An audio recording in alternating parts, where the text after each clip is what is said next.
भगवान भोलेनाथ से बोले, हमने सुना है कि आप भगवान की लीलाओं को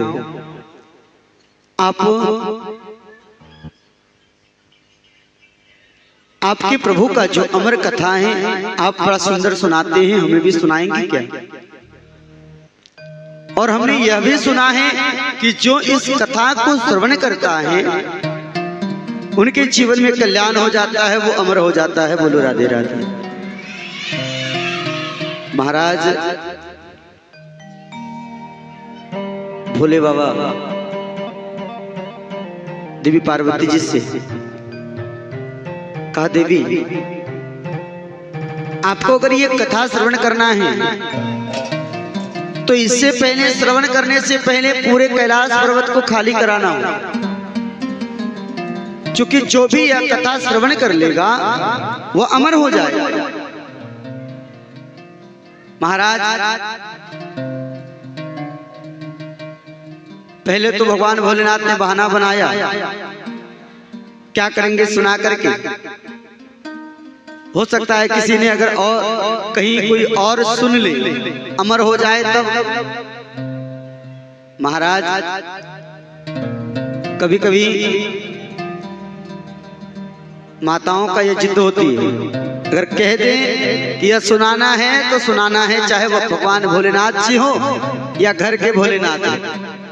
अगर बोल दें कि यह कार्य आपको करना है तो महाराज चाहे जैसे भी हो जाए करना होगा। भगवान भोलेनाथ ने विचार किया, ठीक है देवी जी आपको कथा सुनाएंगे, लेकिन कथा सुनाने से पहले आप हमें ये वचन दीजिए आपके अलावा कोई और इस कथा को श्रवण नहीं करेगा। देवी पार्वती जी ने श्वासन दिया, प्रभु इसका गारंटी पक्का है कि हमारे अलावा कोई और इस कथा को श्रवण नहीं करेगा। महाराज शंख ध्वनि किया, गर्जना किया कि जो भी कैलाश पर्वत पर हैं, आज से 7 दिन तक सबको कैलाश पर्वत से छुट्टी मिल गया है, सब अपने अपने स्थान से चले जाइए। महाराज आदेश तो दिया, गर्जना किया और साथ साथ चारों तरफ ध्यान करके देखा, कोई भी नहीं था। लेकिन वहां पे एक वृक्ष था जिसके ऊपर एक छोटा सा अंडज के रूप में विद्यमान था। महाराज भगवान भोलेनाथ जी ने बताया देवी पार्वती जी को कि जब हम कथा कहना आरंभ करें, जब कथा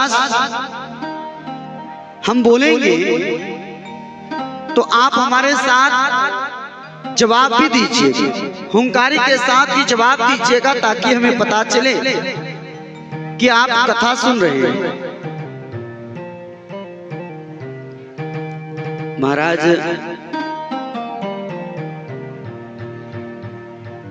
सारे वृत्तांत जानने के बाद भगवान भोलेनाथ कथा सुनाना आरंभ की।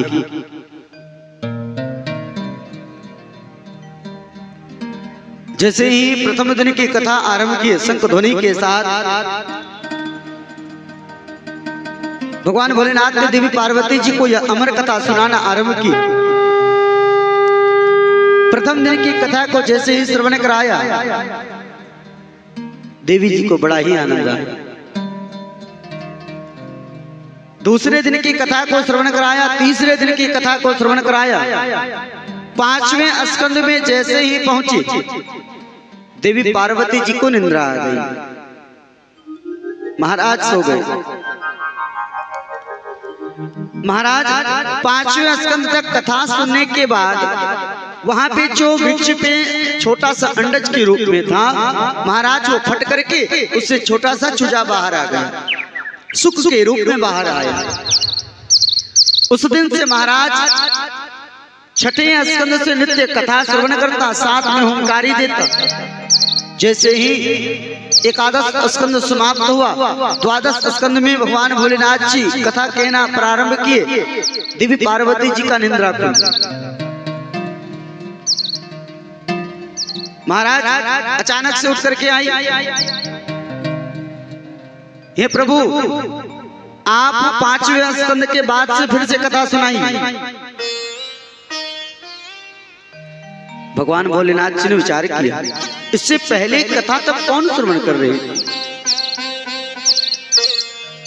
ध्यान करके देखा, एक वृक्ष पे पहले एक अंडज के रूप में था, उसके बाद उससे एक छोटा सा सुख निकला और वही कथा को श्रवण कर रहे थे, साथ साथ हुंकारी दे रहे थे।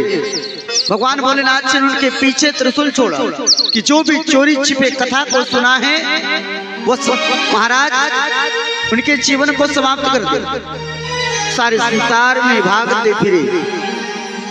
महाराज एक समय में व्यास जी की पत्नी संध्या वंदन करके बाहर में बैठी थी, अग्नि मंथन कर रही थी, अचानक से जमाई लिया।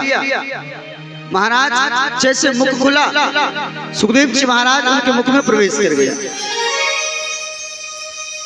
महाराज इधर देवी पार्वती जी ने भगवान भोलेनाथ जी से प्रार्थना की, ये बताइए